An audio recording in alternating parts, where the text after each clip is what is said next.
네, 안녕하세요. 겐에 대해서 논문 리뷰 6주차 발표할 AI 빅데이터 영역 경영학과 이준혁입니다. 네, 목차는 이렇게 정했고요. 이제 시작하기 전에 제너레이티브 모델에 대해서 설명을 하고 시작하겠습니다. 제너레이티브 모델이란 실존하지는 않지만 있을 법한 이미지, 오디오 등을 생성할 수 있는 모델입니다. 제너레이티브 모델의 목표는 데이터의 분포를 근사하는 모델 G를 만드는 것입니다. 모델 G가 잘 작동한다라는 뜻은 원래 이미지들의 분포를 잘 모델링할 수 있다라고 할 수 있고, G가 잘 학습이 되었다라는 말은 통계적으로 평균적인 특징을 가지는 데이터를 쉽게 생성한다라고 말할 수 있습니다.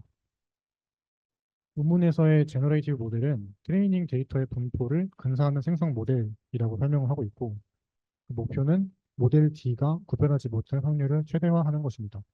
모델 D는 디스크리미네이티브 모델을 의미하는데, 데이터가 제너레이티브 모델이 아닌 실제 트레이닝 데이터에서 나온 데이터의 확률을 추정하는 것입니다.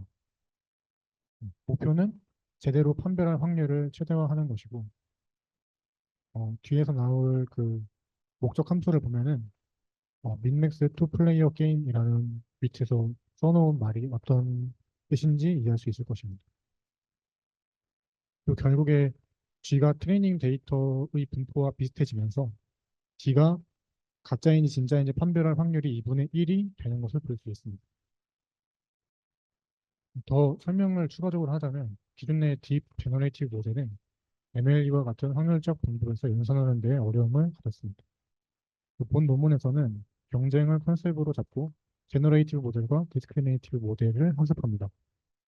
결국 G가 트레이닝 데이터의 분포를 완벽하게 모방하게 되고 D는 진짜와 가짜를 구별할 수 없게 됩니다. 각자의 역할에 맞게 경쟁적으로 적대적으로 학습을 하면서 진짜 같은 결과물을 만들어내는 것입니다. 왼쪽 밑에 있는 그림이 제일 겐을 설명할 때 유명하게 쓰이는 그림인데요.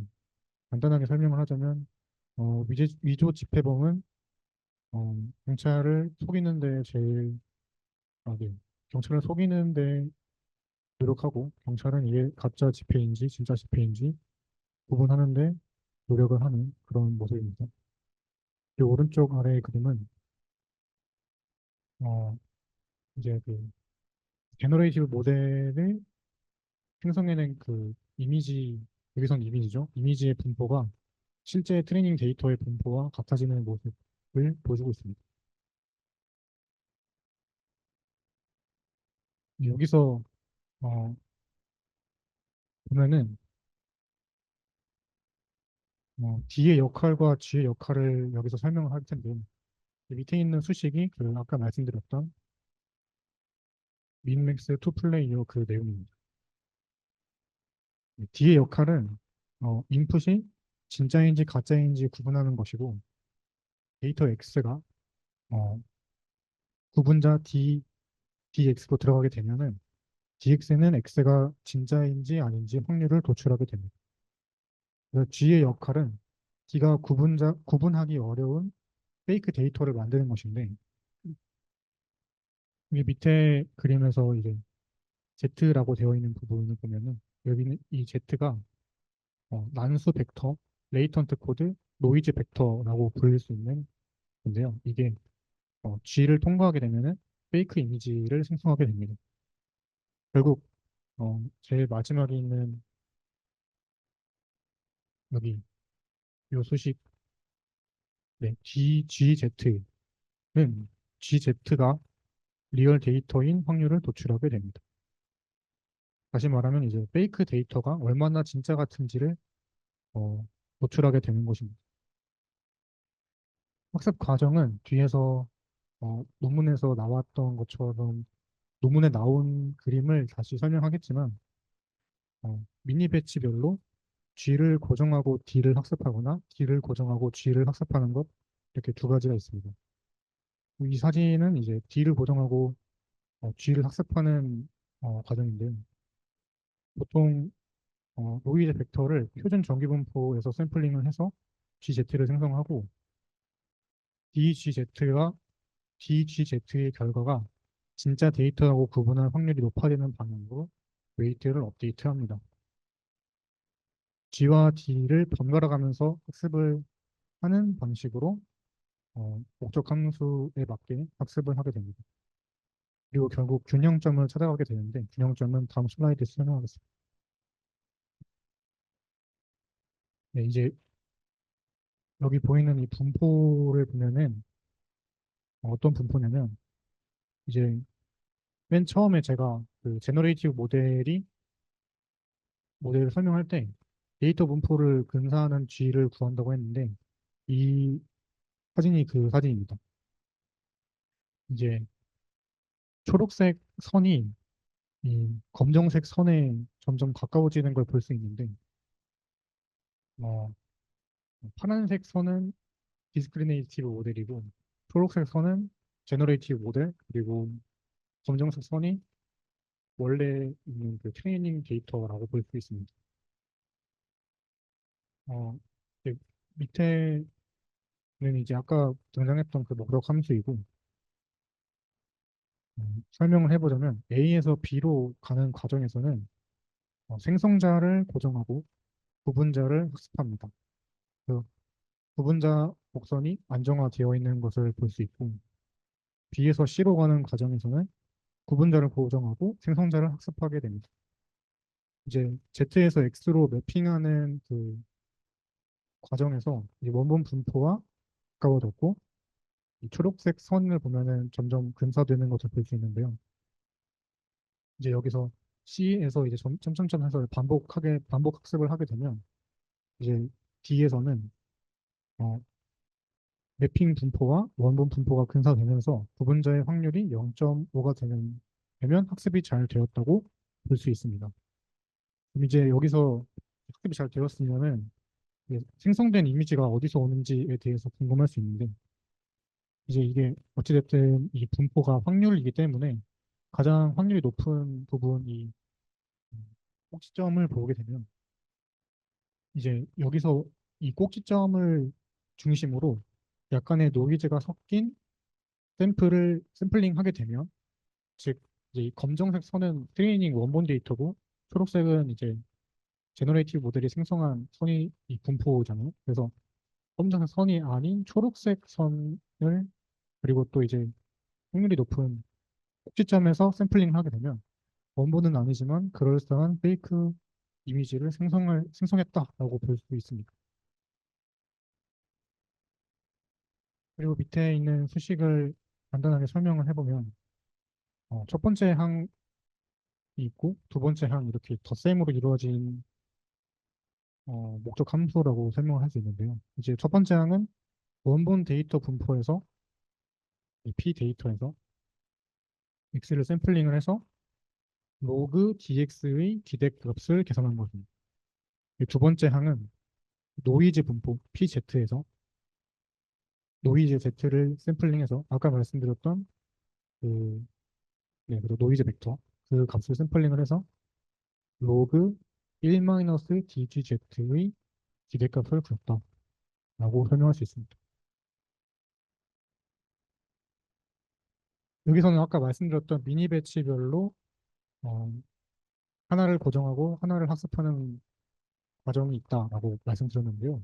그 논문상에 있던 것을 캡처해서 가져왔는데 여기서 친절하게 잘 설명을 해주고 있습니다. 간단하게 다시 살펴보면은 여기 위에서 이제 후문으로 이제 반복 횟수를 얘기를 해주고 여기서는 이제 판별자 먼저 학습을 하겠다고 설명을 하고 있습니다. 그래서 여기 이 수식을 보면은 이제 어, D에 대해서 미분을 한 값, 그리고 다음에서는 G에 대해서 미분을 한 값인데 이제 이거는 이제 목적 함수에 대해서 이제 디스크리네이티브 모델이 얼마나 이제 업데이트 될 것인가, 웨이트에 대해서 영향을 주는 부분이고 밑에는 마찬가지로 제너레이티브 모델에 대한 것입니다. 오른쪽에 제가 써놓은 부분은 각 모델별 그 액티베이션 펑션이 달라가지고 제가 적어놨는데요. 이제 위에는 시그모이드를 사용하고 밑에서는 텐덴트 H를 사용했는데 왜 밑에서 다른 액티베이션 펑션을 사용했냐 라면은 이제 엠리스트 픽셀을 보통 이제 마이너스 1부터 1까지 정규화를 하기 때문에 이렇게 했다라고 설명을 하고 있습니다. 그리고 여기서부터는 이제 분포를 잘 근사하면은 된다라는 걸 알겠는데 이제 각자 이제 그럴싸한 이미지가 만들어지려면 어떻게 학습을 해야 되는가라는 이제 이론적인 설명입니다. 이제 먼저 디스크리네이티브 모델은 어떤 최적점이 있는가, 어떤 최적점으로 최적화가 되는가에 대해 설명드리겠습니다. 여기 제일 위에 있는 첫 번째 식은 아까 봤던 이 수식과 똑같은데요. 이제 첫 번째 수식에서 이제 마지막 수식까지 변형을 하게 될 것입니다. 첫 번째에서 두 번째로 넘어가는 과정에서는 어, 예, 여기 왼쪽에 제가 회색으로 써놓았던 것처럼 다들 아시다시피 이제 어, 평균에 대한 공식인데요. 평균의 형식으로 다시 써줄 수 있습니다. 그 다음에 이제 밑에 다시 내려가 보면은 여기서 Z 이 오른쪽 항 두 번째 항에서 이 Z에 대한 부분에서 이게 X로 바뀌면서 음, 표기가 좀 바뀌는 모습을 볼 수 있는데 이 부분에 대해 설명드리면 여기서 이제 오른쪽 이제 보면은 여기가 이제 입력값이 X고 그 X에 대한 함수가 fx죠. 여기서는 여기 로그부터 요 괄호까지가 입력값이라고 볼 수 있습니다. 이 입력값에서 DGZ를 보면은 이 GZ가 X로 바뀐 것을 먼저 볼 수 있는데 GZ는 제너레이티브 모델이 그 노이즈 벡터를 입력받아가지고 생성한 데이터, 즉 이미지라고 볼 수 있는데요. 즉, 여기서 가정을 해보면 제너레이티브 모델이 원본 데이터와 분포가 근사했다라고 가정을 했을 때 GZ는 X라고 말을 할 수 있습니다. 이 X는 어떤 분포를 따르는가에 대한 답은 여기 나오는 그 분포를 다시 써주는 것을 보면 알 수 있는데요. 왜 PGX냐 하면은 이제 Z에 대응되는 X의 확률 분포가 PGX이기 때문입니다. 이것도 즉 제너레이티브 모델의 데이터가 들어갔을 때 이미지가 어떻게 나오는가에 대한 분포이기 때문에 입력값과 그 함수의 관계라고 보면 될 것 같습니다. 왼쪽은 그대로 내려와서 이 과정을 왜 해줬냐면 이 X로 다 묶어주기 위해서 이 과정을 진행했고 이제 여기서 마지막 식으로 넘어가는 과정이 왼쪽에 제가 써놨던 걸로 이제 설명이 되는데 쉽게 말하면은 그냥 이 형식에서 미분을 했더니 이런 형식이 나온다. 네, 이 모습이 나오기 때문에 이 D의 최적점은 이렇게 표현할 수 있다라고 설명을 할 수 있습니다. 이 다음 슬라이드에서는 이제 지금은 D에 대해서 설명했으니까 이제 G에 대해서 설명할 건데요. 이제 D는 앞에서 찾았으니까 이제 고정을 해놓고 G의 최적점을 찾을 건데 여기서는 이제 첫 번째는 제가 방금 봤던 그 식과 똑같고 여기서는 방금 구했었던 D의 최저값을 대입합니다. 여기서 다음으로 넘어가는 과정에서 KL 다이버전스라는 걸 사용을 하는데 여기서는 지금은 이제 이 수식이 그렇다라고 얘기를 하고 다음 슬라이드에서 설명드리겠습니다. 그럼 이제 이 두 번째 수식이 세 번째 수식으로 변형이 되었을 때 각 분자에다가 2를 곱해주는 수학적 트릭을 사용을 하는데 2를 곱해주고 그 상쇄할 만한 항인 마이너스 로그 4를 더해줍니다. 이 부분도 왜 그렇게 하는지 다음에 또 설명하겠습니다. 그리고 이제 네 번째 수식으로 넘어가면은 음, 네 번째 수식에서 이제 KL 다이버전스라는 걸로 다시 네, 그냥 정리를 할 수 있고 그럼 여기서 다시 마지막 수식으로 넘어갈 때는 네, JST라는 또 어떤 메트릭이 있는데요. 네, 다음 슬라이드에서 또 설명해 보겠습니다. KL 다이버전스가 뭐냐라고 하면은 이제 수식 이게 표기는 이렇게 표기를 하고요. HP, Q 마이너스 HP라고 합니다. 근데 이제 KL 다이버전스가 P와 Q의 자리를 바꾸면 값이 달라지기 때문에 거리의 개념이 아니다라고 설명을 할 수 있는데요. 이제 이게 왜 그러면 H가 뭐길래 이렇게 설명을 하느냐 오른쪽에 써놨는데 이제 이 수식을 보면은 P와 Q의 크로스 엔트로피 수식입니다. 어, 또 보면은 이거를 오른쪽에 어, 더하면 같고 더해주고 같은 값을 더해주고 같은 값을 빼주는 전개를 하고 다음으로 넘어가 보면은 이제 맨 오른쪽 항이 그 첫 번째 그 H 정의했던 그 선과 모양이 똑같죠. 그래서 이걸 HP라고 합니다. 그리고 왼쪽에 두 개의 항을 정리를 해서 최종 정의된 것을 보면은 HP 더하기 시그마 어떤 값. 그러면 결국에 이제 P의 엔트로피 더하기 어떤 값, 알파라고 볼 수 있는데 그러면 어, KL 다이버전스 P와 Q의 KL 거리는 P와 Q의 엔트로피에서 P의 엔트로피를 뺀 값, 즉 이 알파 값이다. 정보량의 차이다라고 할 수 있습니다. 이 정보량과 거리가 다르기 때문에 어, 이 JST라고 설명하고 있는 젠슨 샤논 다이버전스를 사용하는데 이건 또 이제 거리 개념이라고 합니다. 그래서 아까 2를 곱해줬죠. 이걸 곱해주는 이유가 여기 분모 2를 상쇄시켜주기 위해서 사용을 했고 그러면 이제 만약에 됐죠? 그럼 이렇게 설명이 됐죠? 그러면 이 수식에서 P 데이터가 이제 원본 트레인 데이터고 PG가 학습된 제너레이티브 모델인데 P 데이터와 PG가 거리가 같아지면 즉 PG가 P 데이터의 근사를 하게 되면 이 두 분포 간의 거리가 0이 되기 때문에 최적의 점이 마이너스 로그 4라는 점으로 어, 그 최적화할 수 있다라는 것을 확인할 수 있었습니다. 즉 D는 방금 아까 이전 슬라이드에서 정리했던 것처럼 분사할 수 있고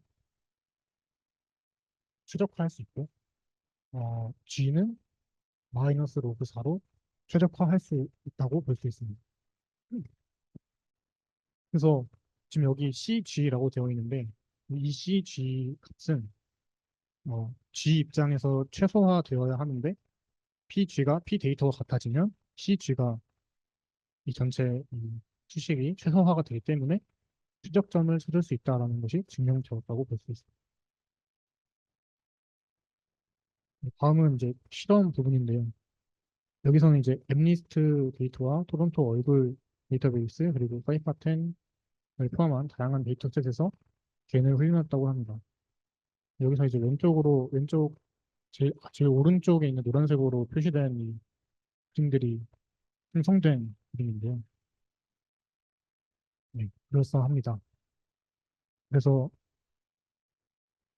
지금 오른쪽에 그 평가 지표가 나와 있는데 TFD가 아까 말씀드렸던 토론토 얼굴 데이터베이스고 엠리스트인데 다른 모델보다 성능이 좋다라고 확인을 할 수 있는데 이게 어떤 평가 지표로 사용했는가를 봤더니 에버리지 로그 라이클리후드를 사용했다고 합니다.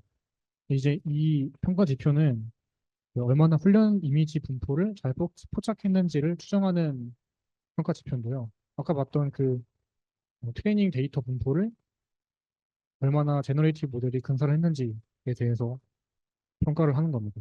근데 이게 시각적으로 시각적으로 그 이미지가 잘 생성되었는가에 대한 것은 관련이 없다라고 볼 수 있습니다. 그래서 최근에는 IS라는 평가지표와 FID라는 평가지표를 주로 사용한다고 합니다. 근데 아무리도 개인의 이점과 장점과 단점에 대해서 저자가 언급하고 있는 부분을 짚고 마무리하겠습니다. 네, 장점은 이제 마르코프 체인이 필요 없고 그레디언트를 얻기 위해서 오차 역전파만 하면 된다라는 점, 그리고 다양한 함수들이 모델에 접목될 수 있고 마르코프 체인을 쓰는 경우보다 선명한 이미지를 얻을 수 있다는 점이 장점이라고 언급되었습니다. 단점은 PGX가 명시적으로 존재하지 않고 G와 G가 균형을 맞춰서 성능을 향상시켜야 된다라고 적혀 있는데, 이 부분은 어, G의 학습에 비해서 D의 학습이 저조하면 안 된다라는 뜻입니다. 네, F1 쓰이고 이상으로 발표 마치겠습니다. 감사합니다.